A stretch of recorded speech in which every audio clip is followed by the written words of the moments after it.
Ahojte. Pred 7 rokmi by ma ani nenapadlo, že by som mala ísť na nejaký ženský kruh alebo že by som mala robiť nejaké ženské kruhy ja. Lebo mi to prišlo zbytočné, prehnané a na čo, a hovorím si, veď ja som ženou dosť, na čo by som ja potrebovala chodiť na nejaké ženské kruhy. No ale potom prišlo moje precitnutie, prišla moja transformácia a ja som si uvedomila, ako málo som ženou bola a ako veľmi potrebujem takéto niečo práve na podporu tej svojej ženskej energie, ktorá teda vo mne síce bola, ale veľmi tvrdo spala.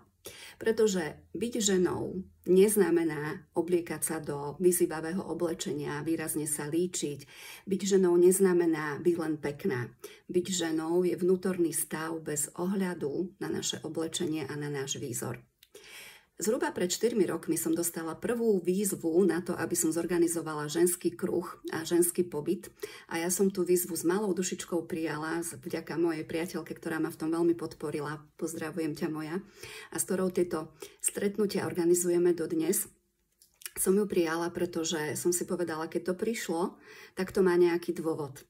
A bolo to úžasné. Uvedomila som si, ako veľmi veľa som aj ja sa mýlila v tom, ako som žila podľa mňa ako žena a ako som bola naozaj veľmi len v tej mužskej energii a ako veľmi veľa teraz vďaka tej mojej zmene viem ponúknuť ženám, aby sa dostali do svojej rovnováhy, aby sa dostali do tej prirodzenej ženskej krásy, prirodzenej ženskej energie, ale s ľahkosťou, úctou a aj pokorou aj voči tej mužskej energii. A prečo aj voči mužskej energii? Pretože každá z nás má v sebe aj ženskú, aj mužskú energiu. A tu je veľmi dôležité, aby sme s tými energiami vedeli pracovať tak, ako je potrebné. Aby som vedela vystúpiť do tej mužskej energie vtedy, keď sa potrebujem rozhodovať a aby som vedela byť v ženskej energii vtedy, keď môžem si dovoliť plynúť. Aby som mala rovnováhu medzi dávaním a príjmaním, pretože to je ono. Ženská energia príjma a mužská dáva, ale ja potrebujem mať obidve tieto veci v rovnováhe. Pracujem prevažne so ženami a musím povedať, že mnohé ženy práve tento problém majú, že veľmi veľa dávajú, ale málo príjmajú. Naozaj veľmi málo príjmajú. To znamená, že sme oveľa viacej stále v tej mužskej energii a nedovolujeme si príjmať, pretože nemáme pocit, že by sme si to zaslúžili. Niekde vnútorne aj chceme, ale bojíme sa, nie sme na to naučené. A práve z tohto dôvodu vás chcem touto cestou pozvať na pobyt pre ženy, ktorý bude 22.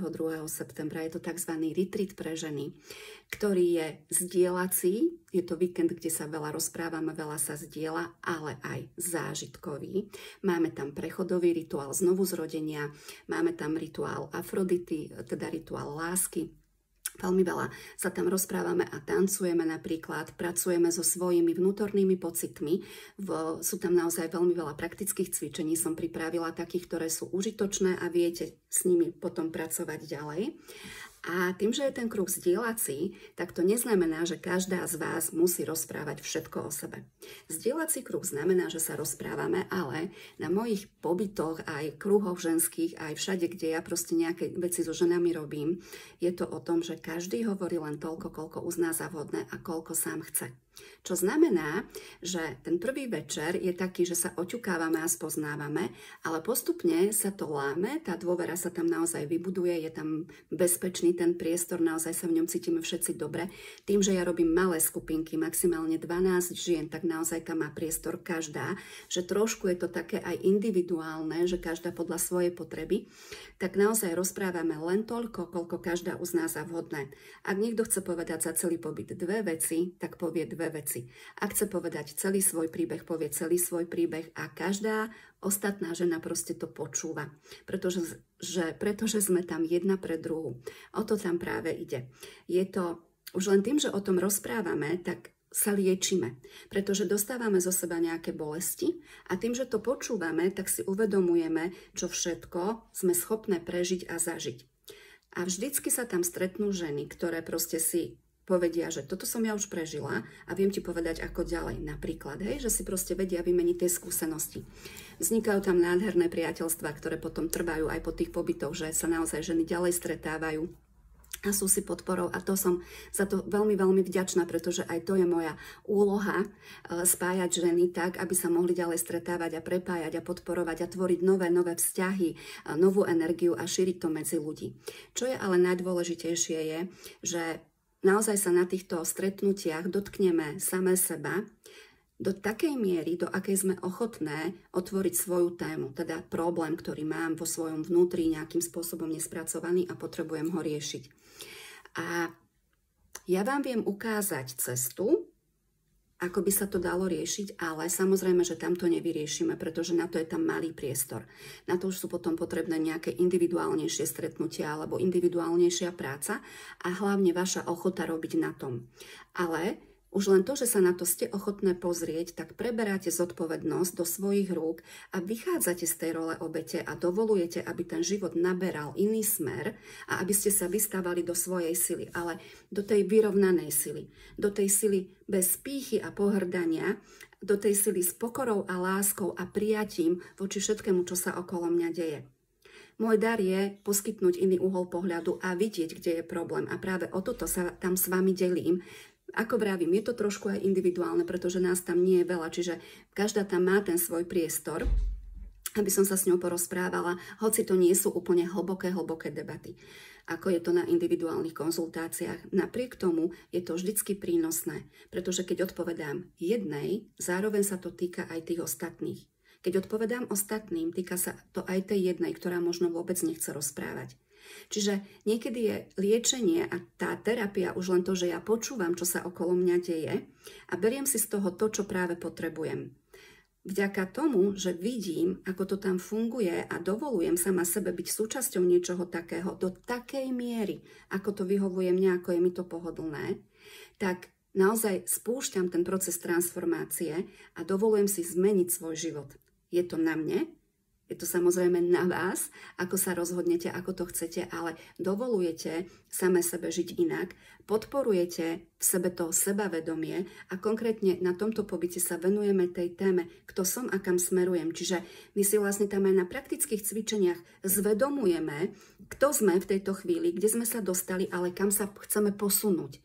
Robíme preto praktické cvičenia, pomenúvame si kroky, ktoré je potrebné spraviť, aby sa naozaj náš život zmenil. Takže ak cítiš, že niečo takéto potrebuješ, srdečne ťa pozývam na tento retreat 22. septembra. Začíname. Je to vo Vyhniach, nádherné miesto, penzión na Slnečnej Stráni. Ešte máme nejaké voľné miesta. Registrovať sa potrebujete do 10. septembra, pretože tam už to potom uzatváram. Informácie a detaily o tomto pobyte máte v popise tohto videa. Stačí na to kliknúť a uvidíte, čo všetko vás tam čaká, ale chcela som sa s vami podeliť práve o tento pocit, že ja som naozaj pred tými 7 rokmi mala pocit, že som ženou dostatočne a keď mi môj bývalý partner povedal, ty si muž, ty si úplný chlap, tak som nerozumela tomu, ako to myslí. Potom, asi po 2 rokoch som pochopila, ako to myslel a musím povedať, že mal pravdu, pretože naozaj som bola veľmi v mužskej energii a zopakujem znova, byť ženou nie je o tom, ako vyzerám a ako sa obliekam, byť ženou je vnútorný stav. Ak chceš tento stav zažiť, pretože toto je ešte veľmi dôležité si uvedomiť, že jedna vec je vypočuť si nejaké video, jedna vec je prečítať si nejakú knihu, ale dostať to do tej praxe sa dá len prežitkom. Prežitok je to dôležité, čo mení ten zápis v našom mozgu a mení našu energiu. A počas týchto pobytov, ale aj konzultácií, prípadne seminárov, vždycky ponúkam aj praktický prežitok, ktorý mení ten zápis vo vašom myslení a tým pádom aj vo vašom tele. Čiže cez ten prežitok sa vy dostávate viacej do tej svojej ženskosti, do tej svojej vnútornej sily a zároveň ale rovnováhy. Pretože pre mňa byť ženou znamená mať v úcte seba, ale mať v úcte aj mužov. Vtedy môžem tvoriť zdravé vzťahy. Až keď som v rovnováhe a keď naozaj proste dokážem na seba sa pozerať s úctou, dokážem sa pozerať s úctou aj na druhých. A ja nesľubujem, že toto sa všetko udeje na tom víkende, pretože na to tam zase nie je toľko času. Ale už aspoň budete mať kontakt s tým a uvidíte, čo všetko sa s tým dá robiť. A vaše sebavedomie sa začne naozaj dvíhať, pretože vy uvidíte, v čom je vaša sila, kto vy vlastne ste, čo vo vás je. Akurát ste si to nedovolili uvidieť, tak ak chcete, tak sa pridajte. Ja sa budem veľmi tešiť na nové žienky, veľmi rada sa zoznámim s novými žienkami, veľmi rada stretnem tie, ktoré som už stretla, pretože tento víkend bude silný a opäť jedinečný, tak ako býva každý, pretože tá skupina žien, ktorá sa tam vyskladá, je vždycky výnimočná, jedinečná a vytvorí takú silu a takú energiu, aká sa nedá zopakovať. Ďakujem, že ste si ma vypočuli až sem. Som Slavka Kmeťová, vaša profikamarátka, terapeutka a veľmi sa na vás budem tešiť. Ahojte.